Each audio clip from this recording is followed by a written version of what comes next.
Muy buenas, hoy vamos a hablar de las trochanteritis, que son una de las patologías que saca más a los deportistas y a los corredores, por ejemplo, de su actividad física. Para los que no saben, o para los que les suena simplemente el nombre, la trochanteritis es la inflamación de la inserción de todos los músculos pelvitrocanterios que se da a la altura del trocánter mayor.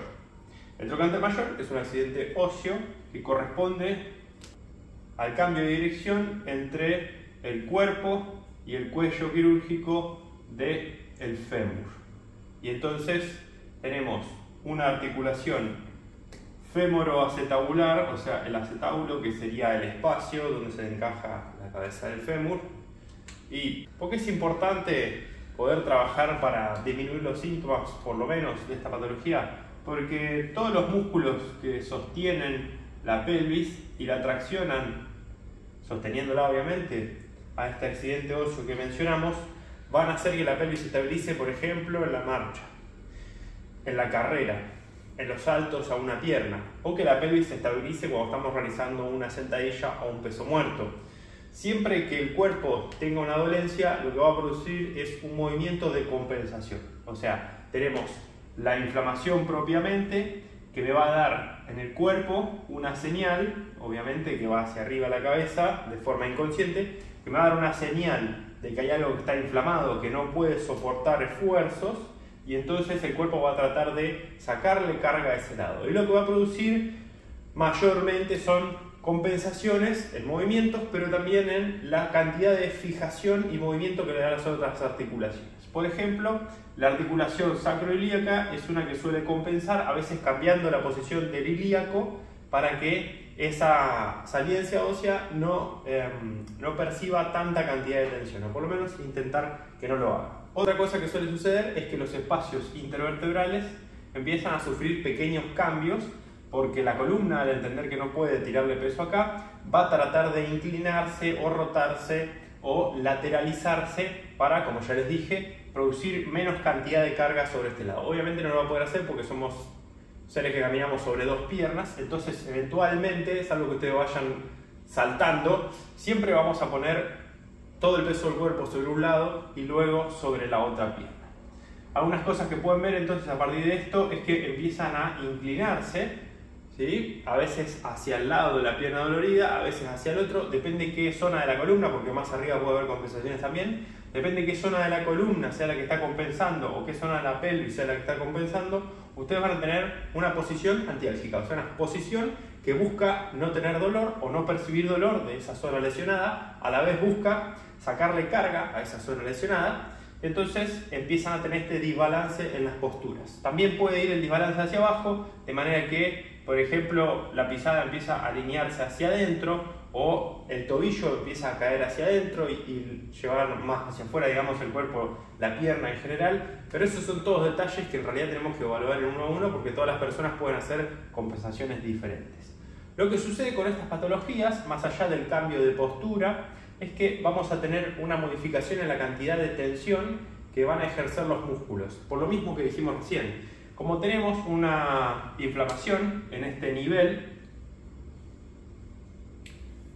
esa inflamación me va a producir una inhibición de la tensión muscular, o sea, la cantidad de fuerza que pueden producir mis músculos, en principio pelvitrocanterios. Hay algunos más profundos, como el glúteo medio, que se encarga de sostener la pierna con mayor predominancia de un lado, perdón, sostener la pierna no, de sostener la pelvis alineada con más predominancia de un lado. Están los otros glúteos menor y mayor que van a asistir, y también hay otros pequeños músculos que nacen aproximadamente de la cara lateral del sacro y también van a tener dirección hacia el trocánter, por ejemplo los géminos, y así otra musculatura también profunda de la pelvis, en la cual no vale entrar en detalle. Vamos a tener también a nivel distal, es que, por ejemplo, los isquiotibiales, que van a tener esta dirección, ¿sí? Y hacia abajo del otro lado, porque tenemos de ambos lados, vamos a tener esta dirección, que se insertan, como su nombre lo dice, en la zona del isquión, y luego van hacia abajo, son isquiotibiales, o sea, van a insertarse en las tibias, van a ser extensores de cadera y flexores de rodilla. Lo que van a hacer es empezar a tomar más acción cuando la masa muscular glútea no funcione bien. Y asimismo vamos a ir enganchando otras cadenas que dentro de lo que se llama la cadena de lesión van a hacer que algunos músculos funcionen por demás que no deberían estar trabajando. Por ejemplo, mencionamos que los isquiotibiales se insertan en los gemelos, también los gemelos que se insertan por arriba de los cóndilos en los fémures y bajan hacia el talón, también van a tomar más predominancia de acción de la cadena posterior, porque obviamente el tono de la cadena muscular va a suplir lo que la masa muscular lo que la masa muscular glútea no puede hacer. Además de esto, si tomamos una vista lateral, vamos a tener también algunos otros músculos que accionan para que esto siga funcionando sin que el sujeto tenga que dejar de realizar esfuerzos.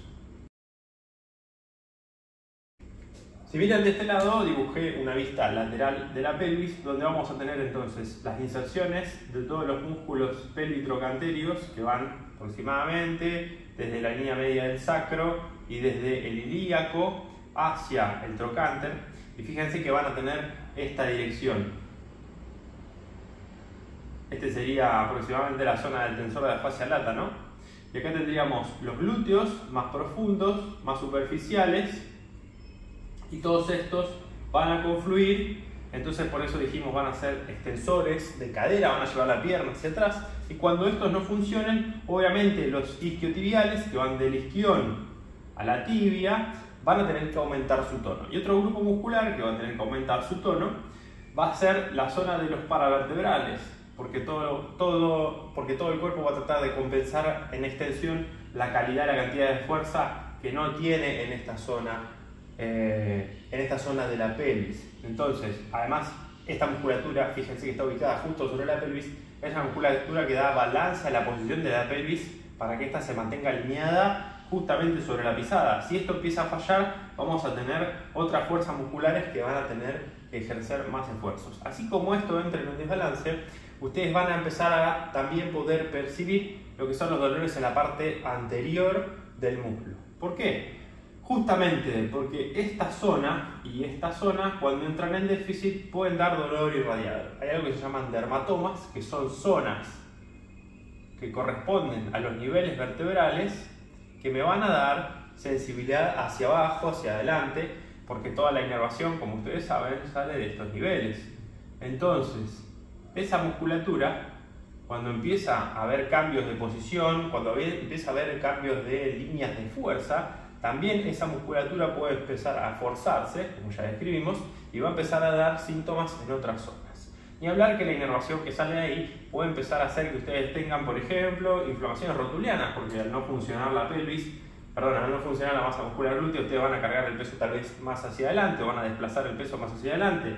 Entonces el tendón rotuliano y cuadricipital de repente lo van a empezar a sufrir. Otra cosa puede empezar a tener en el músculo psoas ilíaco, que tiene esta dirección, ¿sí? Y también viaja hacia el trocánter. Y el ilíaco, que sale de la fosa ilíaca interna, o sea, esto es adentro de la pelvis y tiene esta dirección y sale ahí, también va a ser flexor. Lo que van a hacer es empezar a tener sobrecargas también de esa musculatura, porque el cuerpo equilibra todo. Entonces, todo lo que aparezca por exceso o déficit en la parte posterior también puede manifestarse por exceso o déficit en la parte anterior del cuerpo. Y así también con los cambios de posición y de funciones van a empezar a aparecer dolores o tensiones en los aductores más cercanas a las rodillas, más cercanas a las tibias, en la planta de los pies correspondientes a la fascia plantar, que es la continuación de la cadena posterior, e incluso hacia arriba. El problema general de todo esto, ¿cuál va a ser? Que ustedes van a ver una persona que tiene una marcha que no es equilibrada, que tiende a desplazar la pisada hacia adentro o tiende a inclinarse más sobre el lado de la pierna sana, y eso va a producir entonces cambio de posiciones en la columna, en la posición de la pelvis, en las funciones de la pelvis, y esto va a arrastrar, que empezó tal vez como una simple trochanteritis, va a arrastrar y va a desarrollar otras patologías. ¿Cómo vamos a actuar sobre esto? Lo principal es tratar de sacarle un poco de peso a esta inserción, pero a la vez devolverle a esa musculatura la funcionalidad que perdió. Si nosotros le devolvemos a esta musculatura la funcionalidad que perdió, obviamente vamos a estar poniendo un poco de presión sobre esto, pero tenemos que seleccionar ejercicios que nos permitan darle fuerza a la masa muscular glútea, estabilidad a la pelvis, sin que haya tanta carga sobre ese punto de inserción. Entonces, ¿qué es lo que vamos a hacer? Vamos a pensar ejercicios que me hagan trabajar la pelvis, pero pensemos en que la pierna, que es una palanca larga, cuando yo le pido, por ejemplo, en una elevación lateral de pierna, a mi cuerpo que levante esta palanca larga, la cantidad de tensión sobre ese punto inflamado va a ser enorme. Entonces, ¿qué vamos a hacer? Por ejemplo, cortar la palanca, como si fuera una elevación lateral, por darles el ejemplo más simple, con la rodilla flexionada. O utilizar una asistencia, como puede ser una banda elástica en un rack, que me ayude a elevar la pierna. Esto por darles el ejemplo más directo del primer ejemplo que acabo de dar, que es la elevación lateral de la pierna. Pero en realidad ustedes pueden trabajar boca arriba. De esa forma van a hacer dos cosas en principio. Una es trabajar la zona media. Porque recuerden que la zona media me va a sostener la estabilidad de la pelvis en la zona anterior y va a evitar, obviamente, que mi pelvis se vaya hacia adelante en una anteversión excesiva, que es parte de lo que va a suceder cuando esta musculatura empieza a tener un tono mucho más elevado y mayor función, porque como ya dijimos, esta zona deja de funcionar. Y además va a evitar, de los dos lados, ¿no? Como si esta fuera la pelvis, de los dos lados me va a evitar que yo tenga una caída lateral excesiva del tronco o que tenga una pérdida de estabilidad en la zona del centro, de manera que va a tener que hacer la columna muchos más movimientos compensatorios. Entonces voy a tomar dos trabajos, lo que es la estabilidad de la zona media y lo que es los movimientos de extensión, como por ejemplo los puentes de cadera, acostado boca arriba. Otra cosa que también voy a hacer es trabajar los músculos flexores de cadera. Recuerden que estos iban a tener un tono modificado por la misma acción de la inflamación de la trocanteritis. Entonces yo lo que voy a hacer es tratar de activarlos, por ejemplo, con movimientos de flexión de rodillas, enganchando una bandita elástica a la pierna contralateral y haciendo el esfuerzo de traer la pierna hacia mí. Por ejemplo, haciendo simplemente los movimientos de elevación de pierna con una kettlebell enganchada en el antepié, ¿sí? Engancho acá la kettlebell, está colgando y cuando yo quiero levantar estoy trabajando esta musculatura flexora, que entonces me va a mejorar el tono, porque todo lo que yo haga a nivel consciente va a mejorar el control motor de mi cuerpo sobre la zona cercana a la lesión. Y después voy a tener que hacer dos cosas con la zona específica de la lesión. Una es trabajar con una liberación miofacial, buscando algunas zonas de fibras que ustedes van a encontrar que parecía que la fibra está engrosada, ¿sí? Parecía que la fibra está excesivamente tónica, y entonces en parte esas fibras van a hacer que yo tenga muchísima presión todo el tiempo acá, porque eso no se inhibe solo.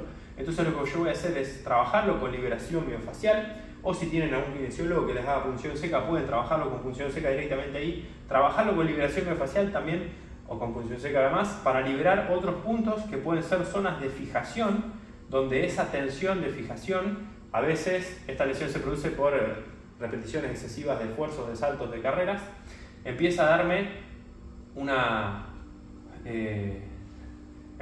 tensión excesiva sobre esta fijación de los músculos al trocánter mayor, y entonces esto me va a sostener la inflamación aunque yo no esté haciendo un esfuerzo, porque la musculatura no se inhibe por sí sola si yo me acuesto.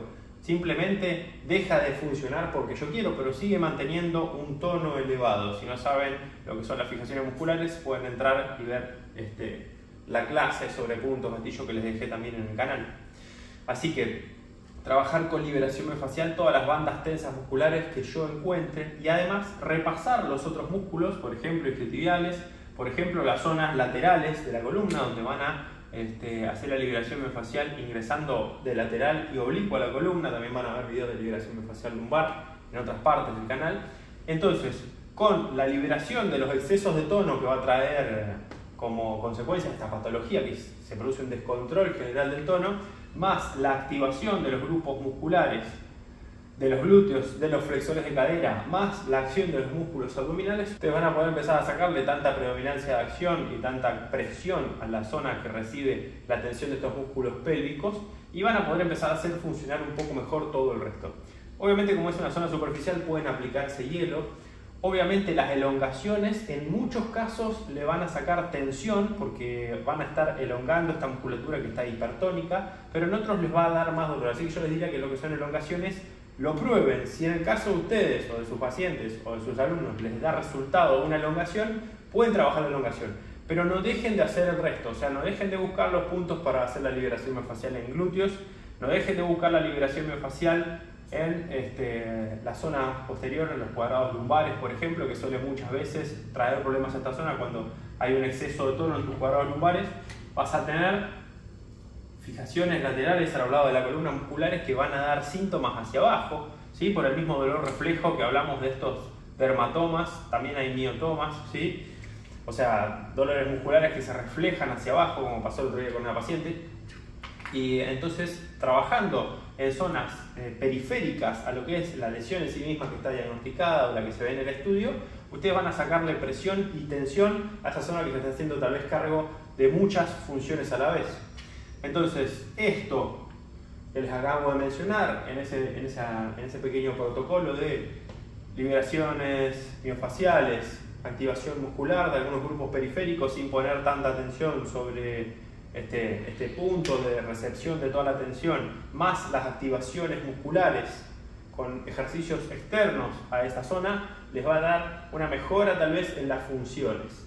También todo lo que sean movimientos de dinámica de la zona lumbar, las rotaciones, las elongaciones, las movilizaciones de la zona lumbar les van a sacar presión en esta zona lumbar, va a hacer que sientan menos la carga sobre esa pierna. Así que esos ejercicios sostenidos en el tiempo les puede dar a veces la solución a la patología y en otros casos les va a sacar síntomas para que puedan seguir haciendo la actividad física, por ejemplo, si están en un periodo de competencia y no tengan que dejar de entrenar más allá de tener la patología. Espero que se haya entendido el video, les mando un saludo y nos vemos en la próxima clase.